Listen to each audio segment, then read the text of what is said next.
negociar con los que hay del otro lado con apuro, va a salir mal. No hay ese apuro. Si ustedes quieren negociar en 2 meses, dicen que 15 los tomaron por la confidencialidad, les habrá quedado 1 mes y medio, es complicado. Pero entonces, lo que yo digo es, la pregunta es la siguiente. Ustedes dicen que a partir de negociar con los buitres se van a conseguir fondos en dólares y que entonces no van a hacer un ajuste que si no harían. Pero, ¿por qué quieren hacer ese ajuste? Teóricamente porque si no hay que emitir pesos. Teóricamente. Ahora, cuando lleguen los dólares, ¿le van a dar los dólares a los gobernadores o pesos? Van a emitir los mismos pesos si no hacen el ajuste. Es otra mentira. No es verdad que esto es para evitar el ajuste porque no hay pesos. Van a traer dólares, si es cierto que van a hacer esto, y van a darle pesos. Con lo cual, el grado de emisión para sostener el gasto, le pregunto si no es el mismo al final, y si la emisión neta no es igual si no hacen el ajuste. Entonces yo no sé si el ajuste está vinculado con el endeudamiento. Esa es la primera pregunta. La segunda pregunta, que me parece que también es muy concreto, pero denuncio esta trampa de que si no lo hacemos bajo extorsión, de que si no hay ajuste y hay desastre económico, entonces nosotros vamos a tener todos esos problemas, así que hay que apurarse rapidito y firmar. Yo creo que la otra pregunta tiene que ver con Naciones Unidas. Porque ustedes dicen, estamos colgados del mundo, yo me he presentado al G20. En el G20, en los comunicados del G20, ministro, figura el tema buitres. Las Naciones Unidas se empezó a encargar del tema buitre. Ahí hay un conflicto que nunca lo hemos ocultado. En Naciones Unidas es probablemente el único organismo realmente democrático que quede, porque cada país tiene un voto y están casi todos los países. Ahí ganamos por afano y el apoyo a Argentina fue prácticamente unánime, excepto de algunos países de peso en el PBI muy importante mundial, porque son plazas financieras. Y yo entiendo que muchas veces se ponen del lado del acreedor y no de los países deudores. Por eso, algunos de ellos no apoyaron, otros sí, otros se abstuvieron. Entonces yo digo, con ese apoyo unánime que conseguimos en el exterior, de todos los países, de todos los organismos, de los expertos más grandes, nosotros no tenemos una palanca para usar mucho más fuerte que la que se ha usado. Y quiero dejar esto en claro, sí se usa una propuesta en línea con lo que decía Heller, que es muy razonable, que no nos trae ningún riesgo legal, que no nos lleva a esto que ustedes mismos están planteando. ¿Cuánto le vamos a pagar a los otros si se ponen duros si ya Singer se escapó de este acuerdo? Y la ley que presentan da presuntamente facultades para endeudar en montos que desconocemos, pero además para arreglar en condiciones que desconocemos. Y siempre va a ser bajo extorsión, y yo me temo que sí aparezca la cláusula pari passu y de nuevo las injunctions o las cautelares del juez, con uno que venga adentro del 7%. La pregunta es, no tenemos más para la última pregunta, los bancos. Vamos a tomar 20.000, 15.000 millones de dólares con bancos extranjeros, con condiciones de bancos extranjeros, con un pool de bancos extranjeros que han sido los que han prestado plata a Argentina tan generosamente y nos llevaron a este lío, porque ellos estaban del otro lado muchas veces, pero le vamos a prestar, y esas condiciones en las que le vamos a prestar, esas comisiones que le vamos a prestar, que nos van a cobrar, me parece que se están tratando de camuflar como si fuera una ventaja cuando no lo son. Yo propongo también que emita la Argentina sin bancos intermediarios, que emita la Argentina sin bancos intermediarios y sin comisiones. ¿Por qué no hacerlo? Se puede hacer perfectamente, nos ahorramos ese lío, nos ahorramos la ganancia de los bonos. Pagar en efectivo no es una ventaja, es algo que ellos también querían. Y repito, sí nos ofrecieron mejores tratos, lo que pasa es que no estábamos con este apuro imperioso por cerrar un acuerdo. Negociar con ese apuro, ya está. No le conteste, no le conteste.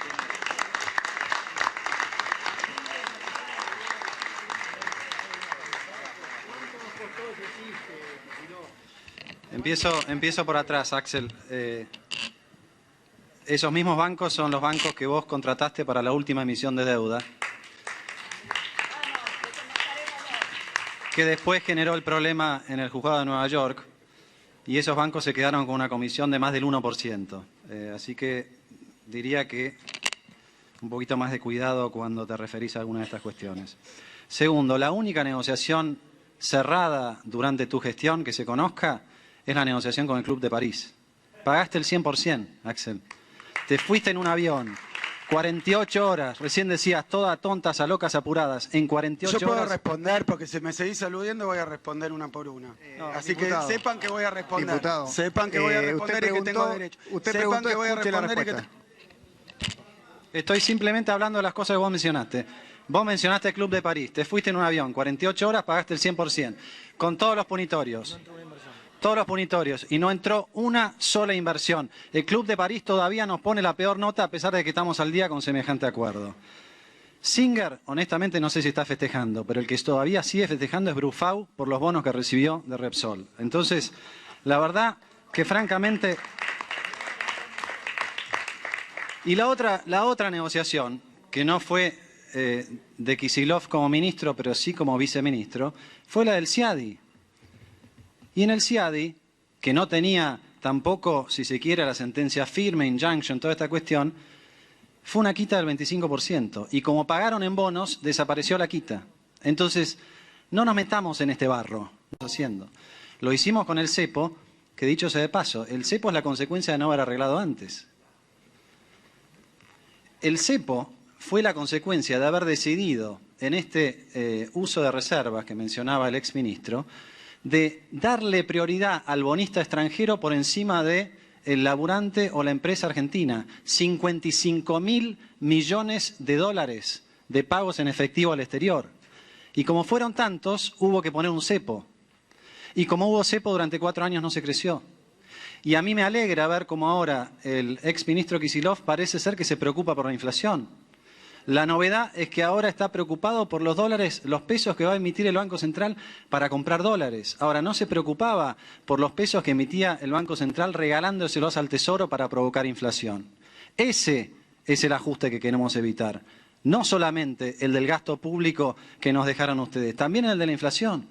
Entonces, la verdad que si mezclamos todo, estamos en problemas. El artículo 4 del Fondo Monetario. Para no ir al artículo 4 del Fondo Monetario, decidieron pagar 100% al Club de París. Nos costó 3.600 millones de dólares evitar el artículo 4. Y el artículo 4 lo tenemos de todos modos. Lo acabamos de publicar. El Fondo Monetario nos siguió evaluando durante estos años. Hicimos lo que había que hacer, que no hacía el gobierno anterior. Publicamos los informes. Entonces, la diferencia ahora es que el artículo 4 se va a hacer igual que antes, solamente que nosotros no lo vamos a esconder. Entonces, no mezclemos todas las cosas. Acá la discusión es otra. Las preguntas realmente no sé cuáles fueron. Creo que están más o menos respondidas. Yo celebro que si la emisión, te la repito. Yo celebro que tengamos... Te digo esto, Axel, nomás. Yo estuve en ese lugar cuando vos estabas acá. Nunca pude hablar más de 2 minutos. Nunca. Entonces, tomemos también eso como un ejemplo del cambio de régimen, si se quiere. Cambio de régimen. Y te voy a escuchar todas las veces que haya que escuchar, porque me parece que esta es la manera de construir hacia adelante. La pregunta de la emisión monetaria. Sí. La emisión monetaria ya está hoy ya estaba antes con el déficit fiscal. Nosotros hemos hecho un esfuerzo muy grande para no emitir tanto. Los bonos que podamos traer y colocar en dólares, venderemos los dólares, pero después perfectamente esos dólares, si sobran pesos, se pueden absorber. Una cosa es comprar reservas. Claro, a ustedes no les hace mucha diferencia porque después se las patinaban con los acreedores externos con el verso del desendeudamiento. Pero en la práctica, el balance del Banco Central es muy diferente si estás comprando dólares que si le estás regalando al Tesoro pesos que nunca vas a cobrar. Y cierro con esto. Yo creo que Keynes jamás hubiera dejado pasar todos estos años antes de cerrar con los acreedores. En vez de autoflagelarse diciendo que nos trataban mal, negociar con los que hay del otro lado con apuro va a salir mal. No hay ese apuro. Si ustedes quieren negociar en 2 meses, dicen que 15 los tomaron por la confidencialidad, les habrá quedado 1 mes y medio, es complicado. Pero entonces, lo que yo digo es, la pregunta es la siguiente. Ustedes dicen que a partir de negociar con los buitres se van a conseguir fondos en dólares y que entonces no van a hacer un ajuste que si no harían. Pero, ¿por qué quieren hacer ese ajuste? Teóricamente porque si no hay que emitir pesos, teóricamente. Ahora, cuando lleguen los dólares, ¿le van a dar los dólares a los gobernadores o pesos? Van a emitir los mismos pesos si no hacen el ajuste.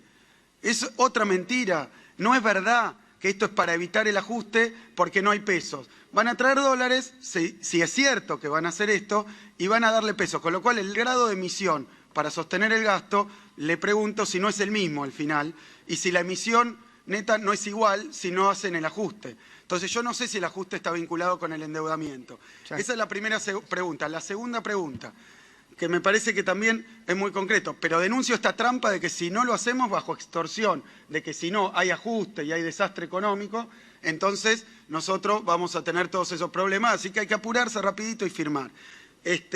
Yo creo que la otra pregunta tiene que ver con Naciones Unidas. Porque ustedes dicen, estamos colgados del mundo, yo me he presentado al G20. En el G20, los comunicados del G20... 5%. Y como pagaron en bonos, desapareció la quita.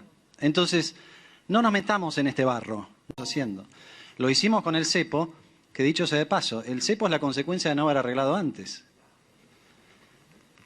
El cepo fue la consecuencia de haber decidido en este uso de reservas que mencionaba el exministro, de darle prioridad al bonista extranjero por encima del laburante o la empresa argentina. 55.000 millones de dólares de pagos en efectivo al exterior.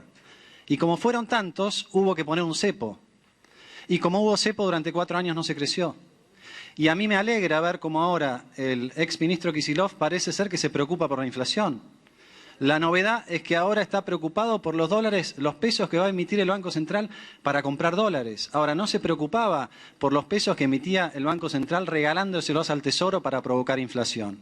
Ese es el ajuste que queremos evitar. No solamente el del gasto público que nos dejaron ustedes, también el de la inflación. Entonces, la verdad que si mezclamos todo, estamos en problemas. El artículo 4 del Fondo Monetario. Para no ir al artículo 4 del Fondo Monetario, decidieron pagar 100% al Club de París.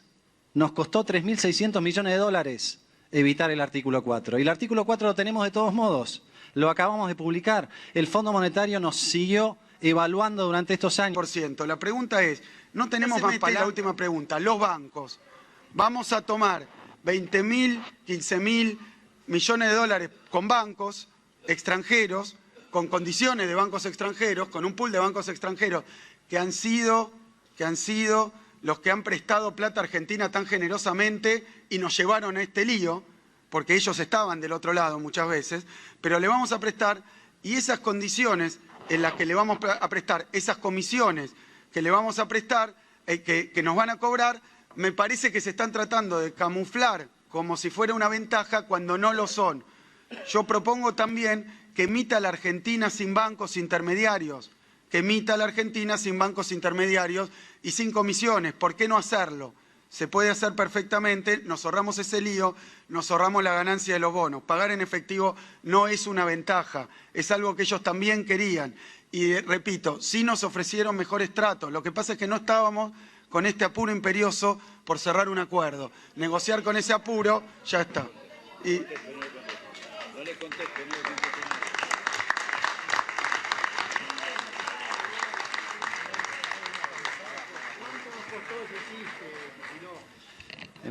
Empiezo por atrás, Axel.